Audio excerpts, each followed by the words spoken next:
To introduce the speaker for today, it's a record on? It's on. Okay. So today's speaker is Lance Howard. Lance is an author, life coach, and recording artist who focuses on human identity, purpose, and manifestation. The talk is called I Am the Light and Child of Wisdom. This talk will go over what we can discover about our relationship to the sacred, how we can better understand our place in the universe, and how we can utilize the power it operates by. We'll give it up for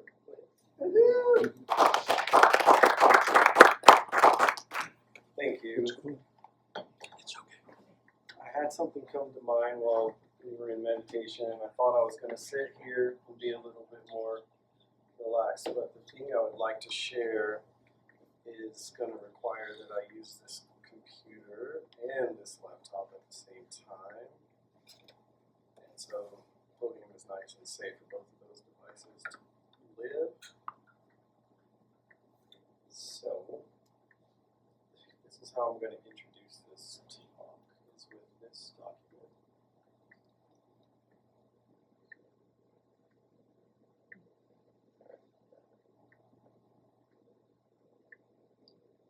Are you going to be there, Lance?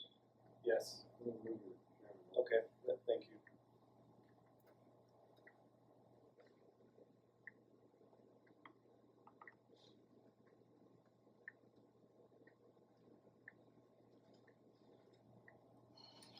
As we continue to move into the Christmas season and get closer to the solstice, an ancient teaching has been ringing in my head that says, I am the light of the world.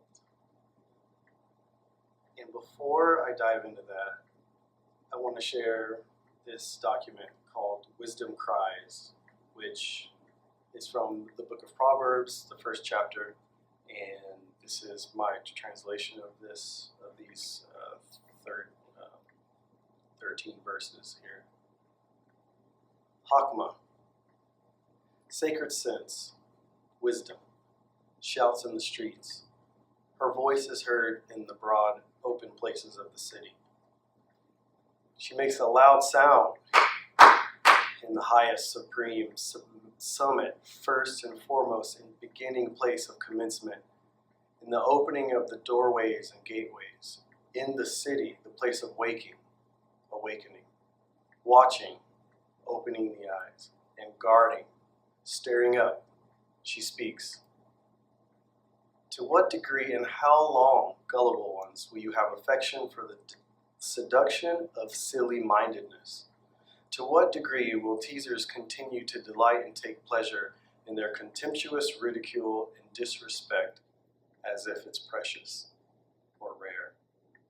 How long will fat, lazy, stupid minds oppose the fullness of knowledge? Woohoo! Turn around. Return to the starting point. Come back. Respond to my chastising correction. Look, I will pour out my sacred, intelligent breath, wind, life, energy presence on you, and then you will be consciously aware of my words. Pay attention. I have called you out and invited you, and you refused. I have offered my helping hand, and no one realized or recognized it. You have neglected all of my counsel and wouldn't consent to my corrective reasoning and warning.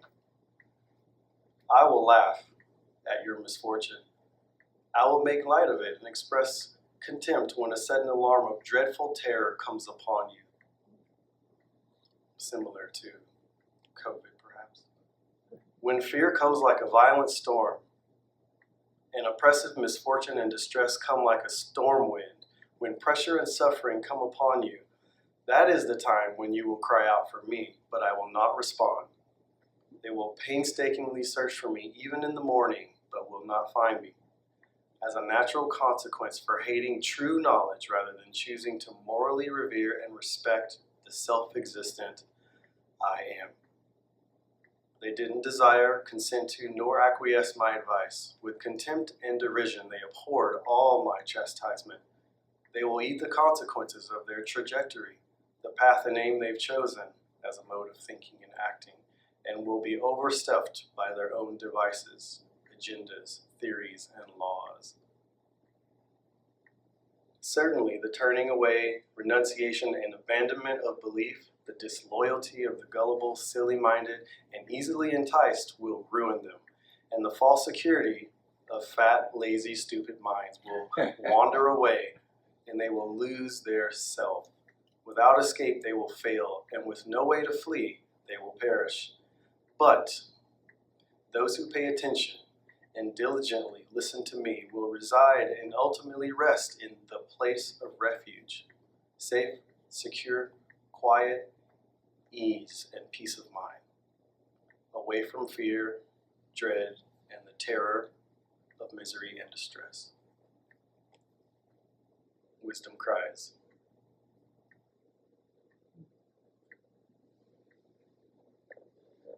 All right.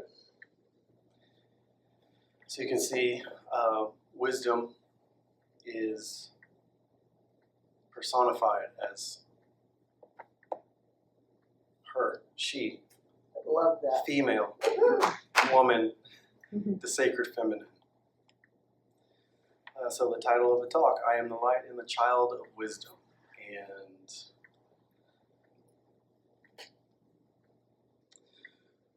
Jesus said in John 8:12, he spoke again to them, saying, I am the light of the world. He that follows me shall not walk in darkness, but shall have the light of life.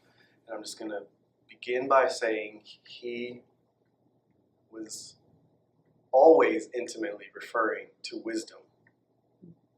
Always intimately referring to her.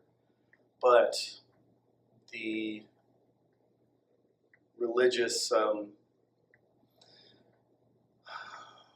what's the word I would like to use?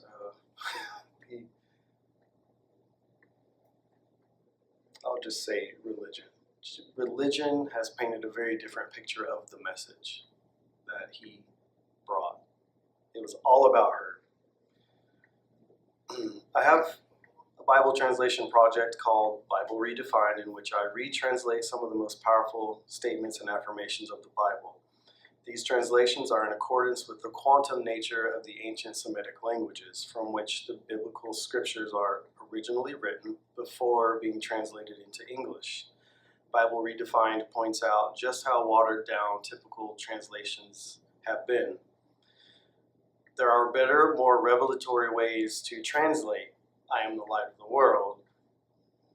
He that follows me shall not walk in darkness, but shall have the light of life. And here are 4 other ways which I have been able to produce for Bible Redefined.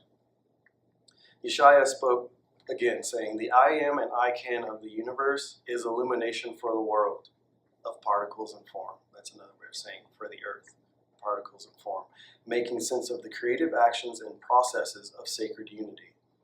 The I am and I can of the universe brings true knowledge of the mystery of God. The I am gives knowledge and understanding of all levels of sensation and existence. Whoever follows me in connection to and the teachings of I am will not have to walk in confusion. Those who follow the inner light of the self, conscious of the only self and one being, will not stumble blindly. Instead, they will experience the truth, a rich understanding of the rhythm and tune of sacred unity, resulting in abundant energy and the realization I am and I can, always. And another way that this could be translated, the I am and I can of the universe is the essence of who I am and is illumination for navigating the 3-dimensional world of particle and form, making sense of the creative actions and processes of sacred unity. Whoever follows me in connection with the only I am will not have to live without consciously knowing the truth. Those who follow the inner light of the self, consciously aware of the one being, will not live in ignorance.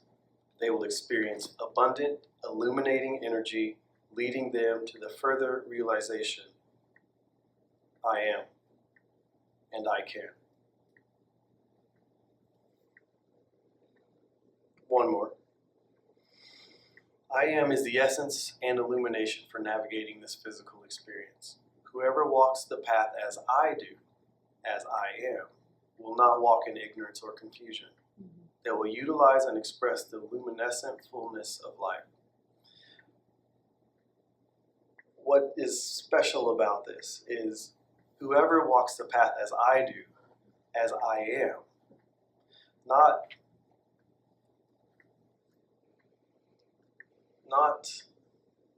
okay, so Ivan may try to walk the path as Ivan is, and Lance may try to walk the path as Lance is, but the encouragement is to walk the path as I am, to drop this egocentric sense of self, and the story and the narrative and the history and all of that, which you seem to think you are, but those are just your experiences. They are not who you are.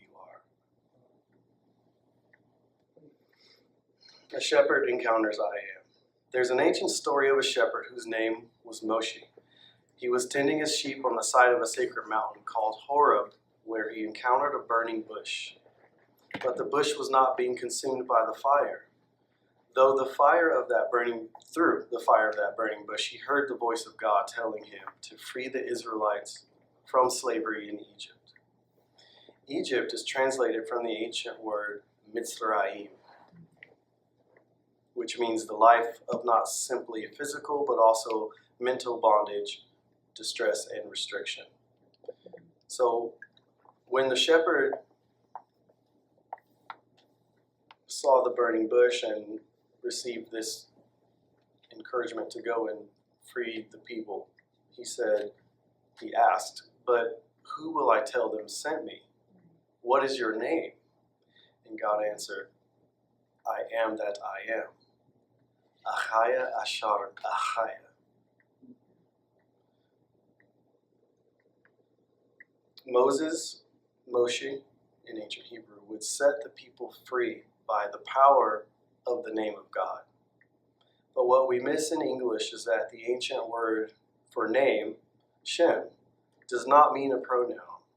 It means light, sound, vibration, wave, quality, atmosphere, essence, reputation, energy.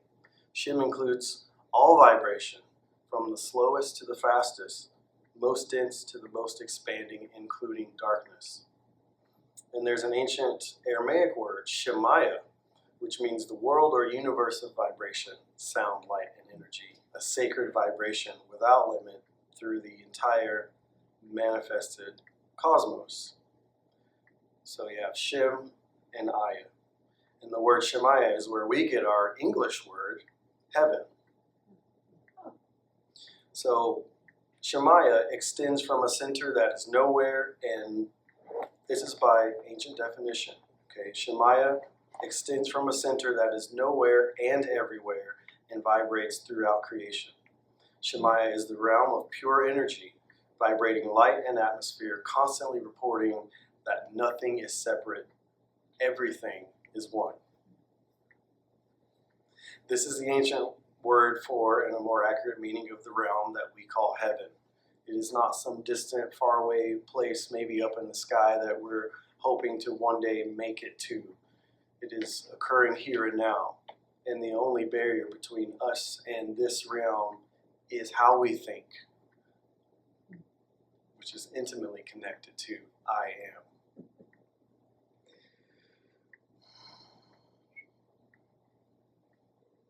And because Shemaiah contains the word Shem, it tells us the name or experience of God is everywhere, all around us and within us. And when we are consciously aware of this, we can experience heaven. So understand,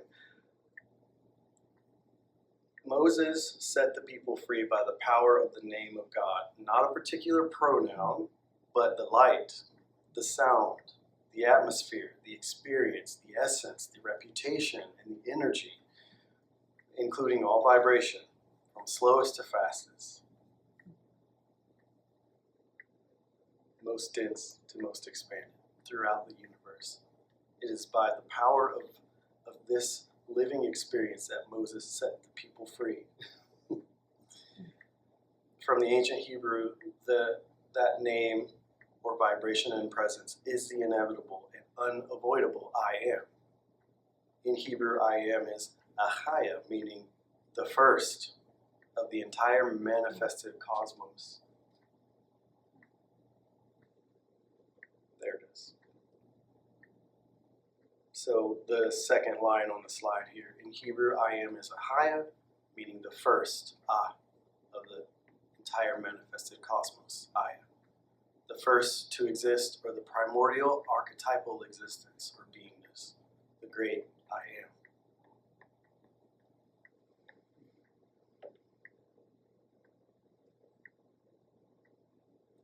It is the power of the name of God that sets us free from Egypt, or Mitzrayim, the life of physical and mental bondage, distress, and restriction.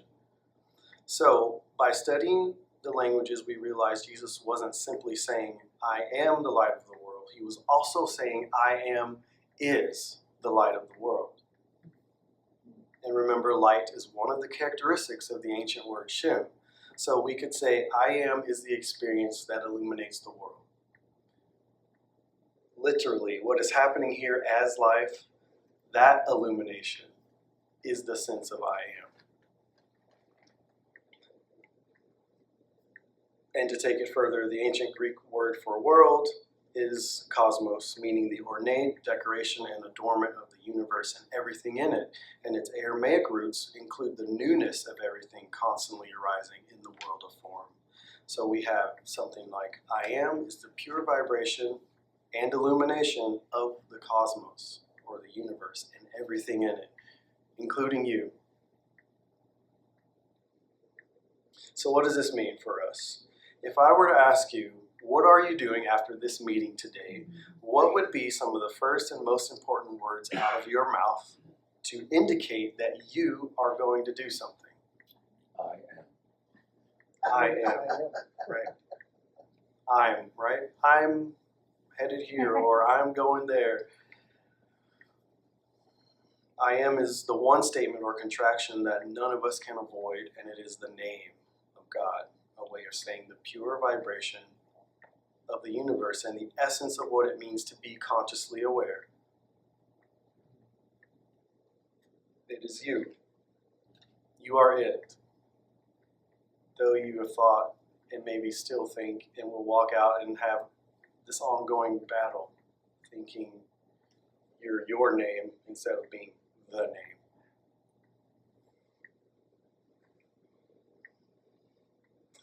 The five ancient words, El, Al, Eloha, Allah, Allah,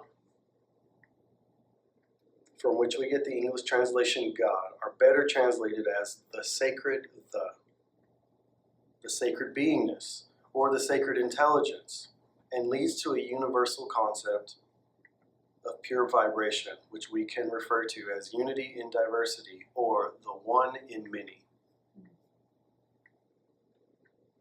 From those five ancient words, there are at least 50 more ways to translate this universal concept that we have so simply referred to as God, with all the baggage that that term has with it. But now we have discovered I am is unity in diversity. It is happening here in this room. One breath in many, the one in many, unity in diversity. And it is the kind of secret meaning behind my project, I Am University. It is a way of saying I am is unity in diversity. And if our education, if our sense of self, our knowledge doesn't point us back to who we are and what this life, this universe is about, it is not truly a higher education. It's something a little different. I am is the light, sound, vibration, quality, atmosphere, experience, essence, reputation, and energy of the one true self shining in and through you and me in all of life. And being consciously aware of this allows us to participate in the sacred reality as creative co-workers in alignment with the purpose of God, which would be the purpose of unity, which would be the purpose of unity in diversity, which is why Jesus prayed, Thy will be done on earth as it is in heaven. The will or purpose of God doesn't just appear magically out of thin air. We are the co-workers. We are the vessels. We are the affirmers. The affirmations are ours to speak by birthright of I am. It means what you say actually has power. And that can be for better or for worse. So if we're wondering why our prayers aren't answered or why that manifestation is taking so long, we can just begin with how we think and how we speak. But it's not an easy task because we're so embedded in the matrix of our culture that regular, ordinary, everyday things that we say, we don't realize how they disempower us. As simple as I can't, when everything we've been saying is I am and I can.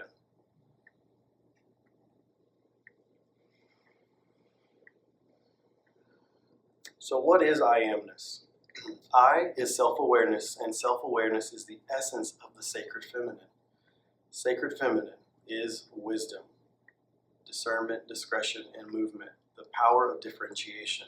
Her essence is the full range of pure creativity. And amness is the cosmic existence, the great beingness. Amness is pure consciousness, the essence of the sacred masculine. Sacred masculine is simple presence, pure stillness, raw space to hold all that is necessary, the power of pure observation, the intelligent fabric of reality, and the full range of pure possibility. All of this knowledge is contained in the ancient Semitic languages.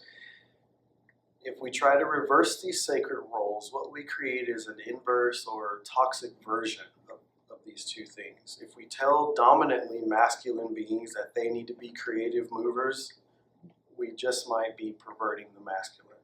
And if we tell dominantly feminine beings that they need to be still, and they need to be silent, or be a silent space to catch and simply hold all the things, we just might be perverting the nature of the feminine. There's a lot to discuss there, a lot to unpack about all of that and how it looks in our culture and the struggles we've had with it. There's not enough time to really get into it right now, but you may be interested in attending the Wisdom Workshop, which is going to be next weekend. I amness is the uniting of consciousness and awareness. That is the sacred masculine and the sacred feminine. That when you say I'm, you are referring to these two which are one. So it's back to the unity and diversity. We call it conscious awareness. It is the birthright of every living thing. It is the raw power and essence of human identity, the unity of both sacred masculine and sacred feminine. In you and me, and it is your unique challenge to know how to balance them. I'll say that again. It is your unique challenge. No one's journey is like yours. So how you balance these two is going to be a very unique experience. But what we can say is that they must be balanced. We don't want to be overly one or overly the other. How to find the middle ground and how this flow and fluctuation needs to take place, because there are circumstances where we might need a little more of the sacred feminine, and there are circumstances where we might need a little more of the sacred masculine. One of them has to be pilot and one needs to be co-pilot, and they switch back and forth, and there's an ebb and flow that is beautiful and it's creative.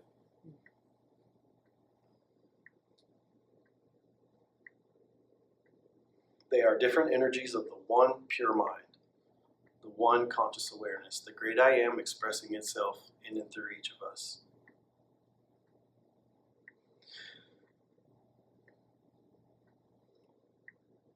Change your thinking, change your life is one of the tenets of Science of Mind and Centers for Spiritual Living. We know that thinking is born out of conscious awareness, which is inseparable from your own sense of self. And your personal consciousness, your personal conscious awareness can align with the one and only. This would require congruence, which means agreement or harmony, and compatibility, as well as coherence, which means consistency with the whole. The same congruence and coherence that allowed Jesus to say, I am the light of the world, in full confidence and not forgetting that his sense of self, his I amness, was, is, and always will be one with the one and only. This is your birthright as well. There was a statement that he made in the book of John. I believe it's in chapter 16, verse 33. He was saying, I can't quote it, but he said something like, you see these great things I have done, those who follow me, and there's the follow me thing, right? Which is a clear reference to the teaching of I amness. Those who follow me can do these things and greater things. So he did not separate himself from the crowd. That was not his teaching.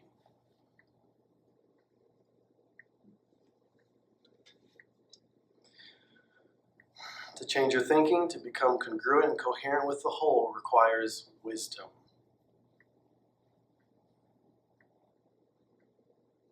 And we've already established that wisdom is the sacred feminine. She is the epitome of knowledge, intuition, and perception. Characteristics of what it means to be aware and to being able to think and being able to express.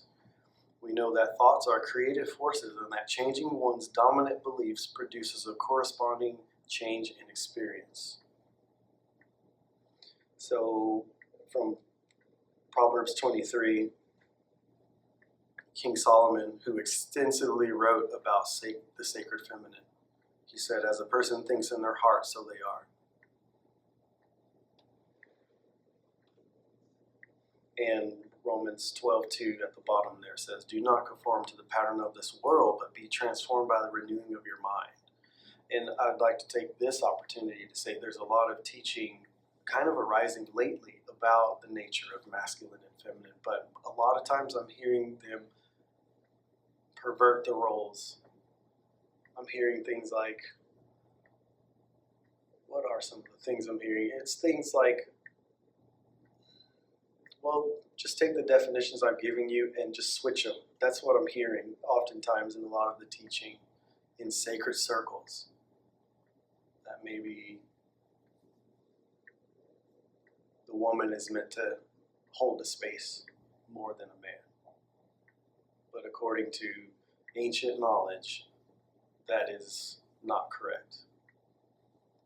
And that the man should be the mover, always moving, always creative. That is not correct. Still owning the fact that we must balance the two in each and every individual person. So it's not as easy as saying, oh, it's only this or it's only that. You can only do this and you can only do that. It's not that way at all. But biologically speaking and even hormonally speaking, we see how the definitions with the ancient words really do match if we watch closely with how humans interact. It's there, you know.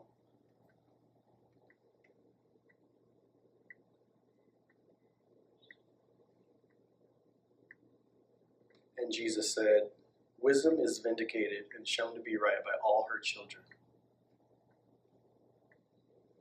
That really powerful, sacred feminine attitude that we heard at the beginning, he had this to say about her.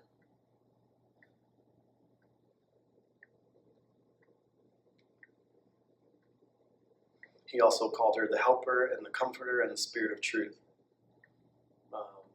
John chapter 15, I can't remember what verse, but he said, the comforter, I will send the comforter to you, or the comforter, I must leave so the comforter may come.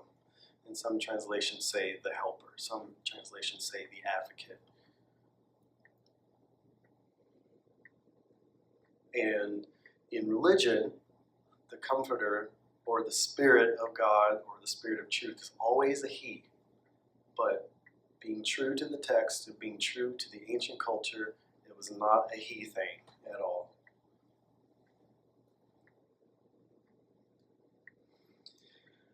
Another saying that we find in Centers for Spiritual Living is there's a power in the universe and I can use it. And it's very reminiscent of something Jesus said. He said, behold, the kingdom of God is within you. There is a power and you can use it. So I'd like to clarify a little bit about this verse with the THV translation that I work on. First of all, I'll read to you what it typically says before I read what's on the slide there. When the religious leaders of his day asked when the kingdom of God should come, he answered, the kingdom of God doesn't come with observation. You won't be able to say, look, there it is, or look, it's over here. Behold, the kingdom of God is within you. All right, so before I read this again, there's a little more I'd like to add. It is that the word for kingdom, Malkuta, in both Aramaic and in Hebrew, it is a feminine gender term. So it's more like the queendom of God. This is, and when you see it in the language, it's just right in your face. You can't ignore it. I say you can't ignore it, but obviously you can, and obviously it's happened, and obviously it has a huge impact on our culture. We've lost touch with her. We've lost touch with the true sense of what it means to be human because we think it's about a kingdom, when actually it's about a queendom. It's the domain of the sacred feminine. And that doesn't mean, it's so tough at the three-dimensional level to have these discussions because when we think feminine and masculine, we might also instantly think female and male, or man and woman more specifically. And it's not that specific about man and woman because again, I amness, which is conscious awareness, which is the uniting or the marrying of feminine and masculine, is in every single person.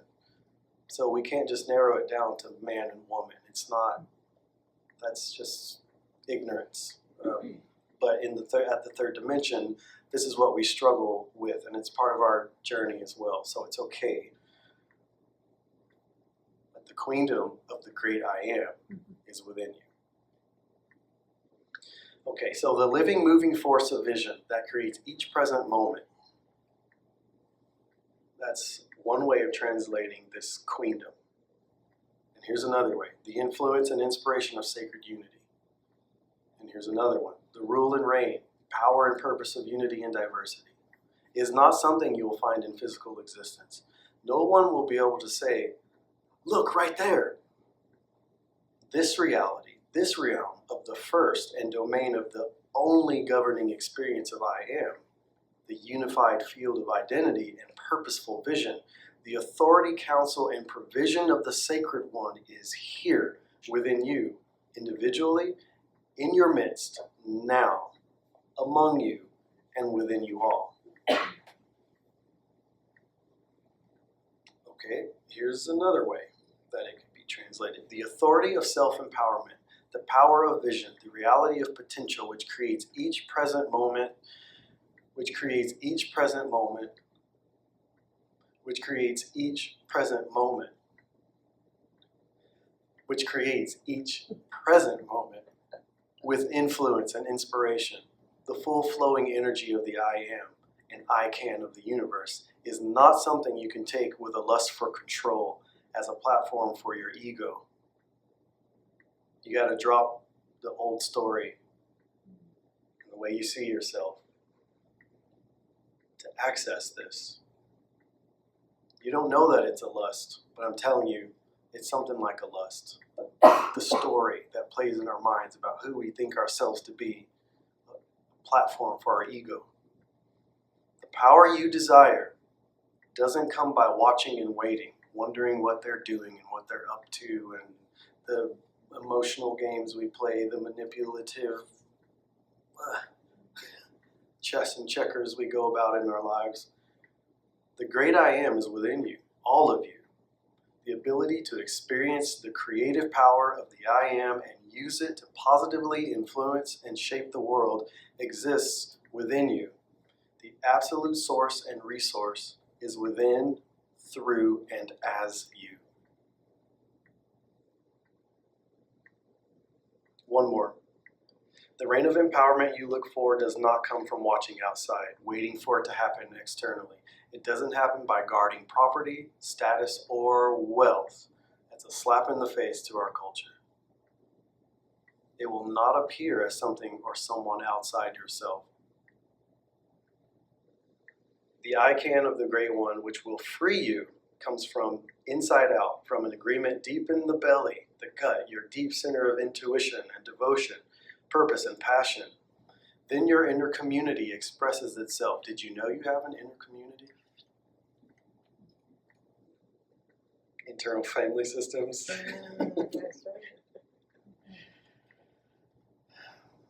It will express itself as the face of power and overwhelming unity. All the parts within will come together. So there's another example of the unity and diversity that occurs within you. It's not simply that there is a power in the universe.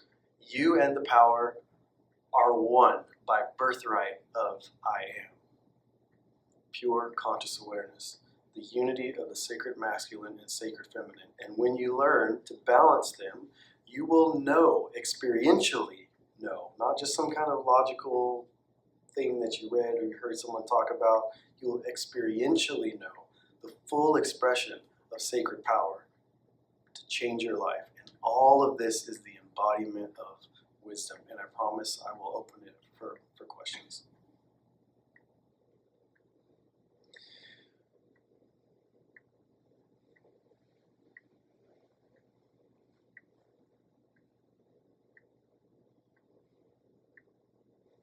We would like to acknowledge the feminine principle as receptivity and creative intelligence as part of the spiritual architecture that I keep referring to as conscious awareness, which is the same as perfect mind, which is the same as I amness. The story of Adam and Eve, all the way back to Genesis, it is a portrayal of perfect mind. And I'll just very quickly, it excites me, I'll very quickly just say Adam is the representative of consciousness, the sacred masculine, and Eve is the representative of awareness, the sacred feminine. And then there's the serpent, which is the ego. What happens in the garden? The term for garden means enclosure of bliss. That when the balance is there, it's a blissful, heavenly experience. It's all about human consciousness. The story is about human consciousness and its three pillars: Adam and Eve and the serpent, masculine, feminine, and the ego. And that you get kicked out of the garden when you follow the ego too far.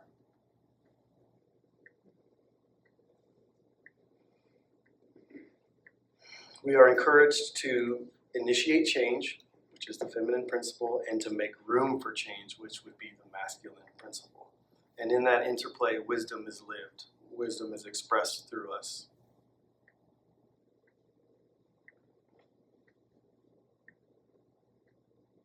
Okay, I'll pause there and see if there are any questions.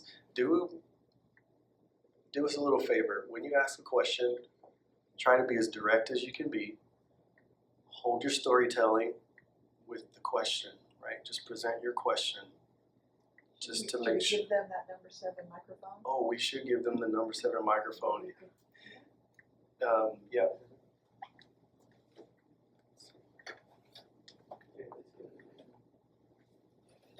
I think it would go pretty far. And we could use the stool if that's not too much of a hot seat for people. Okay, so I think Bobby had a question, and I think that'll reach Bobby. Yeah. In your translation, is there a specific word that you're getting power from? Because it seems that there's other ways of interpreting that don't have to do with accumulating power.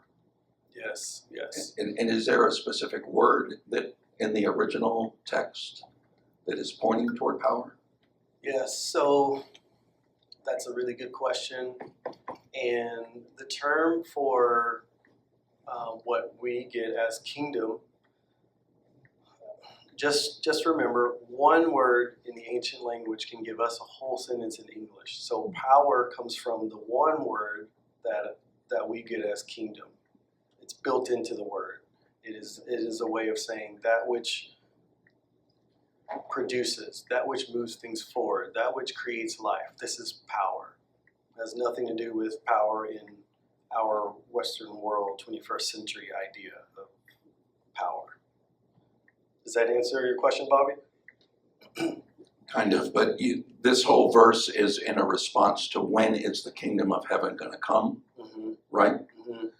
And he's telling us, what I hear in this verse is he's telling us, don't wait for the kingdom of heaven and don't look for it out there, because the kingdom of heaven is within you. Yes. And so that's, to me, I hear that to say, you don't have to do anything but realize that we are already divine. We don't have to do anything other than relax into our divine isness. Yes. And that's what I hear out of that, not about accumulating power and being able to do, and maybe I'm just tripping over the word power perhaps. Right. Yeah, I am in total agreement with you. What you're saying fits very well with the text. And yeah, there is a way in which we look for. Remember earlier I was saying you may not recognize it's a type of lust, but it is. And a type of lust is a way of saying a sort of way of looking for control or power. But the true empowerment is this idea of this reign, reign, R-E-I-G-N, this expression of sovereignty. Yeah. Okay. Great talk. Thank you, Gilbert. Speaking of sovereignty and speaking to that relationship of the Holy Trinity that you referred to, and that can you further clarify that this Holy Trinity, Adam, Eve, and the serpent, as a Holy Trinity, and how that can be integrated and or reconciled with one's own personal stairway to heaven. Mm. You see, whereby, if you're going to go to heaven, the snake's going to go with you. Is that correct? When you embrace the Holy Trinity, don't you have to be able to carry your own cross, and don't you have to be able to resurrect from the carrying of that cross, from being male, female, and the Holy Spirit? Thank you. Really good question. And essentially the answer is just yes. Yeah. Thank you, Gilbert, for delivering the message so clearly. The serpent, we're not trying to get rid of the serpent. We don't have this human experience without the serpent. We don't have this human experience without the ego.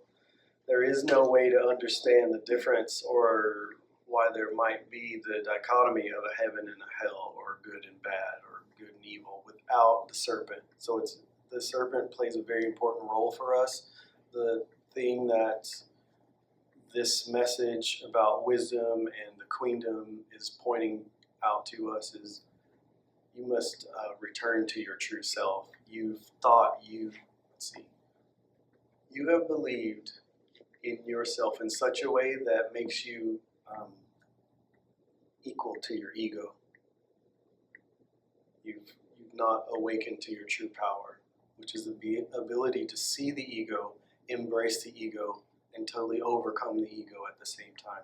That doesn't mean the ego goes away. The ego still gives you the same urges, whatever those are, but you can sit in the seat of observation by the power of the sacred masculine, the power to observe and contain all things. That includes the ego.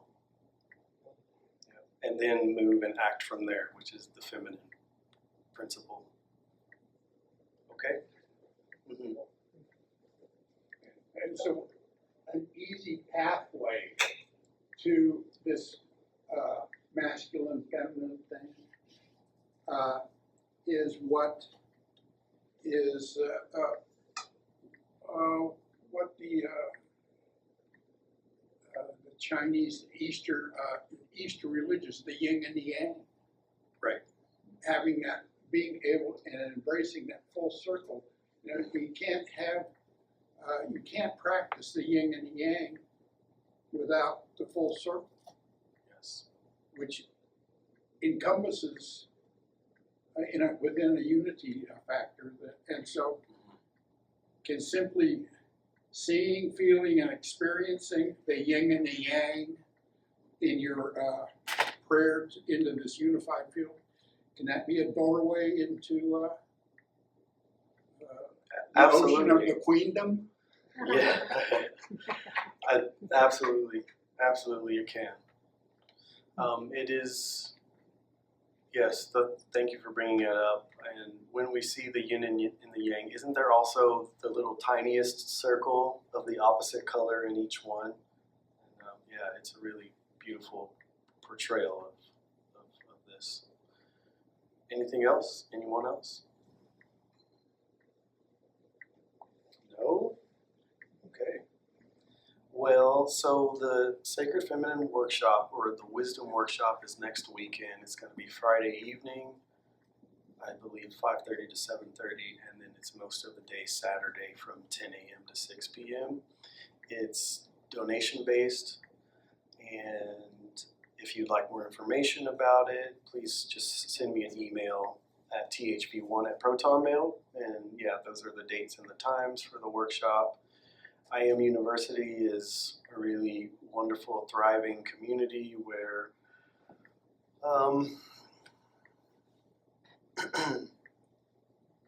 where we're learning to put these principles into work as far as personal growth and community building and business development. It launched in September, so it's still a baby, and there's a lot of room for growth there, but it would be lovely to invite you. And the Wisdom Circle that is launching now, and that's for our sacred feminine types. And we have the Gravity Circle, which is for the sacred masculine types, have their own private spaces in I Am University, and they meet face to face in IRL, in real life as well. So in real life, you have to, right? It's a thing these days. I am is you, and you are the light of the world.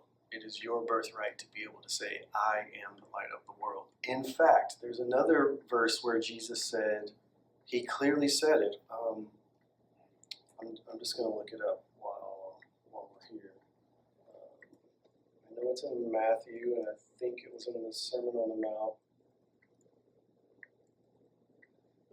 And even in plain English, you can read this. You are the light of the world. Hold on a second, let me get it better.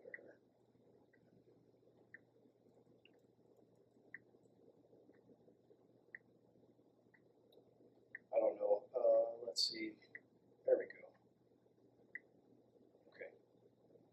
So this is a trickier translation, but what did I just do?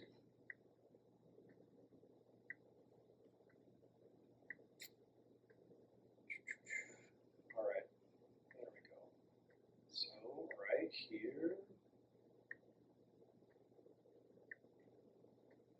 you are the light of the world. This is in his sermon, speaking to all the people who showed up to hear it. A city that is set on a hill cannot be hid. Neither do men light a candle and put it under a bushel, but on a candlestick, and it gives light to all that are in the house.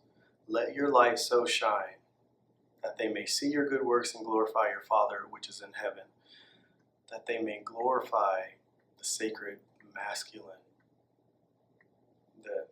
the realm of the pure consciousness which contains and holds all things. When people see the light shine through you, they can connect to pure consciousness. Does anyone dare to raise their hand and say, I believe that I just might be the light of the world? Ooh, yes. Oh, my job is done. That's all I have. Thank you for your time. If you have any questions, yeah, I'll be here for a bit. Thanks.